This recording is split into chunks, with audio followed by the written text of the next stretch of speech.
Алматы қаласы бүгін міне өз ойларын, пікірлерін білдіруге келген азаматтарға осылай ұстап қамау үшін автозактардың барлығын толтырып қойған полиция көліктері. Міне көріп тұрғандыңыздай, кейбір азаматтарды қамап жатыр, кейбіреулерін ұстап жатыр. Мына жақтың барлығын автозак машиналарын толтырып қойып тастаған. Не үшін қойғандықтарын өздері айтпайды. Міне бәрі осыны қойып тастаған. Мұнда отыр.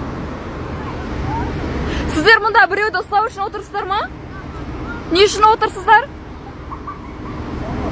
Не үшін отырсыздар сіздер? Бола ма сіздерден пікір алсам? Демократия Қазақстан YouTube арнасының журналисің, мұнда не үшін жүрсіздер?